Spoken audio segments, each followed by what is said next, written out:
नमस्कार दोस्तों, मैं रंजीत कुमार। स्वागत है आपका ज्ञान सेतु एकेडमी। आज के इस वीडियो में हम पढ़ने वाले हैं कक्षा 10वीं हिंदी गद्य खंड अध्याय नंबर 1, जो आपका है श्रम विभाजन और जाति प्रथा। तो चलिए हम लोग शुरू करते हैं लेखक परिचय से।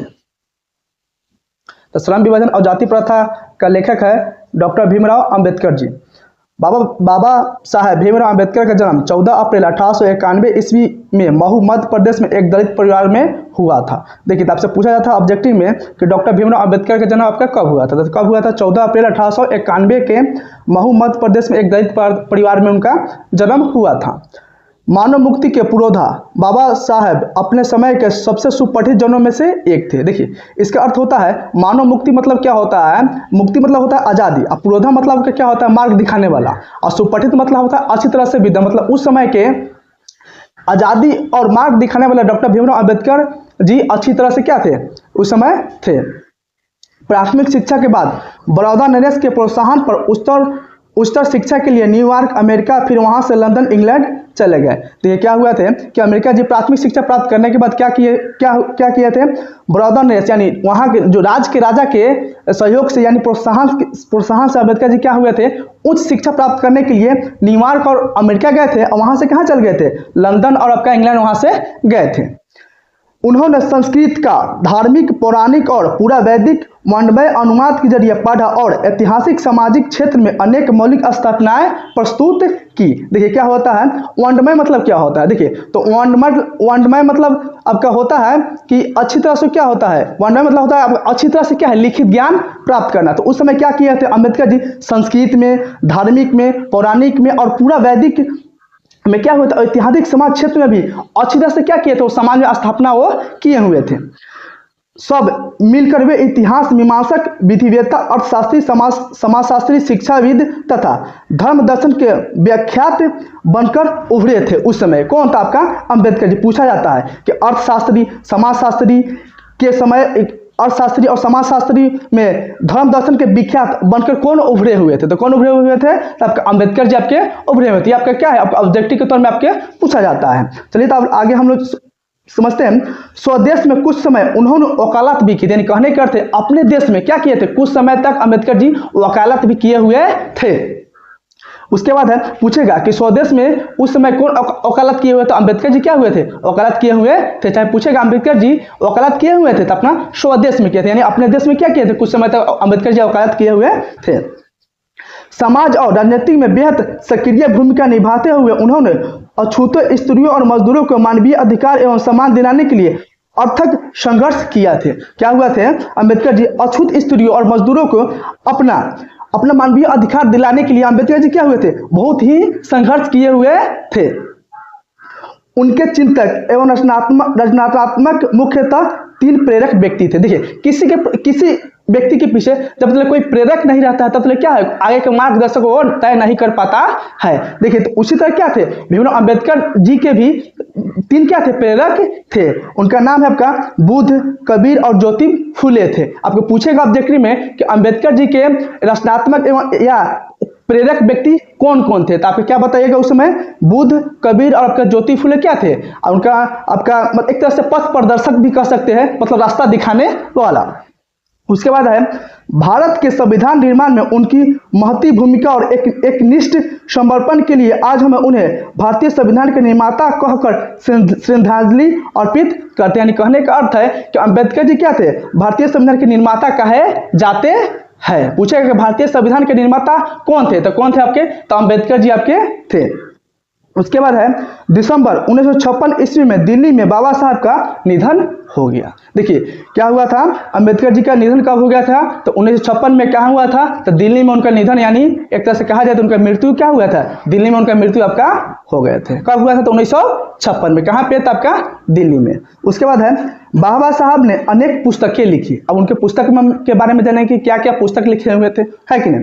तो उनकी प्रमुख रचना एवं भाषण भी है। क्या है? अभी जो हम श्रम विभाजन और जाति प्रथा पढ़ेंगे, एक प्रकार क्या आपका? एक प्रकार का आपका निबंध है। उनके हम लोग पुस्तक के बारे में जानेंगे, और प्रमुख मतलब अच्छा तरह से जो भाषण लिखे हुए थे उनके बारे में क्या करेंगे? अम्बेडकर जी के बारे में हम लोग जानेंगे। तो सुनिएगा, द कास्ट इन इंडिया क्या था? फर्स्ट में the caste in India, dear magnesium क्या था आपका अम्बेडकर जी का आपका भाषण आपका था, यानी पुस्तक जो रचना किए हुए थे। ये आपका बार बार पूछा था बिहार बोर्ड में कि the caste in India dear magnesium किनकी रचना है, तब किनका है, तब का भीमराव अम्बेडकर जी का है। आपका बिहार बोर्ड में पूछा था, अनेक जो भी कॉम्पिटिशन एग्जाम होते हैं उनमें भी क्या किया जाता है, पूछा जाता है।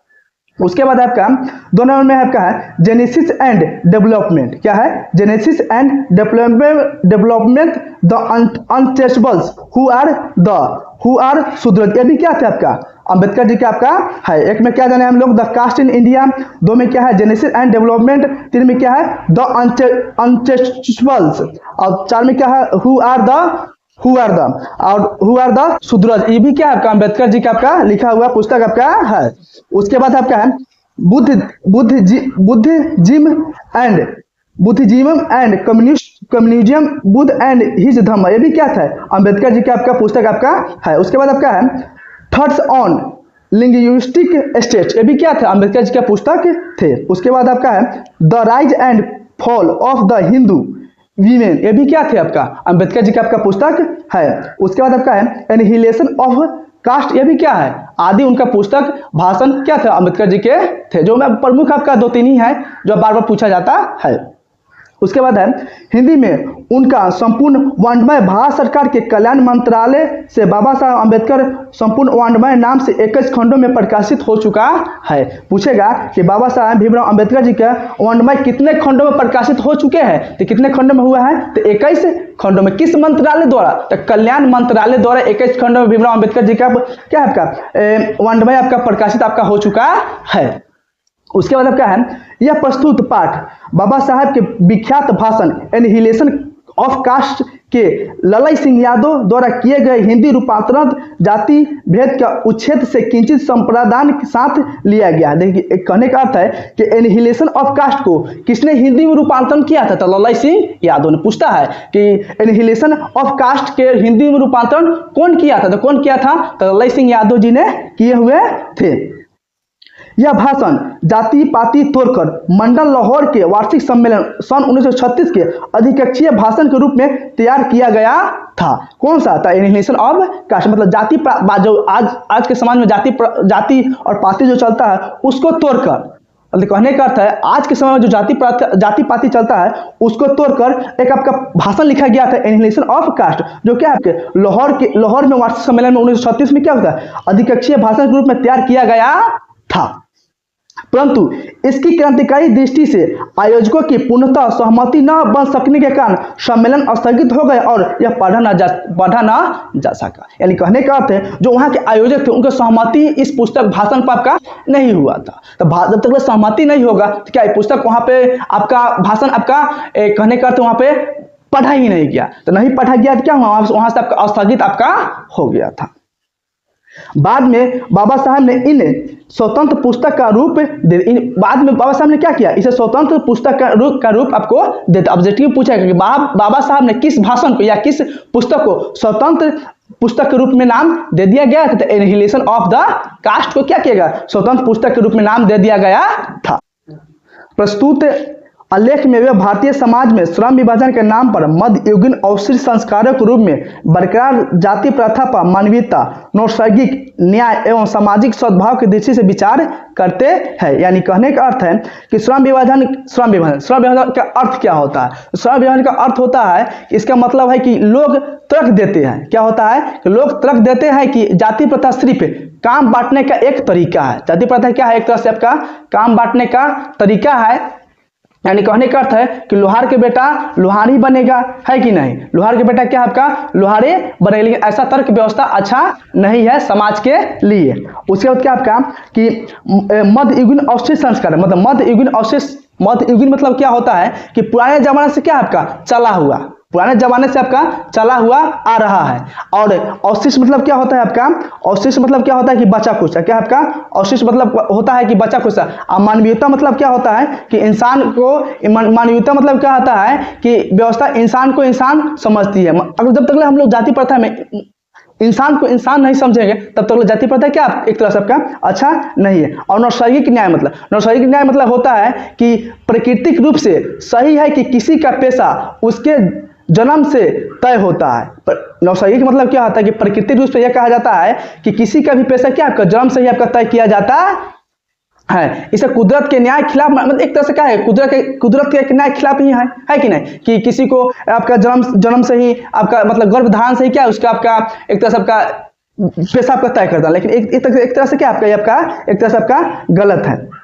जाति प्रथा के विषमता पूर्वक सामाजिक आधारों एवं रूढ़ पूर्व ग्रहों और लोकतंत्र के लिए उसकी अस्वस्थकर प्रकृति पर भी यह एक संभ्रात विधिवेता का दृष्टिकोण उभर सका है। यानी इसका अर्थ हम लोग क्या समझेंगे कि विषमता पूर्वक सामाजिक आधार, विषमता पूर्वक सामाजिक आधार का मतलब हम समझेंगे जाति प्रथा समाज के असमानता यानी ऊंच नीच को क्या करता है, आपको दिखाने का आपका प्रयास आपका करता है। और रूढ़ पूर्वग्रह और रूढ़ पूर्वग्रह का मतलब होता है समाज में पुरानी गलत धारणाएं और अंधविश्वास। रूढ़ पूर्वग्रह का मतलब क्या होता है कि समाज में क्या होता है कि गलत धारणा और क्या होता है कि अंधविश्वास आपको देना, से अंधविश्वास आपको देना। और अस्वस्थकर्ता का मतलब क्या होता है कि अस्वस्थकर्ता का मतलब क्या होता है कि प्राकृतिक जाति प्रथा लोकतंत्र से अच्छी नहीं है। प्राकृतिक जाति प्रथा लोकतंत्र के लिए क्या है आपका मतलब एक तरह से प्राकृतिक जो जाति प्रथा लोकतंत्र के लिए आपका अच्छा नहीं है। प्राकृतिक जाति प्रथा का मतलब होता है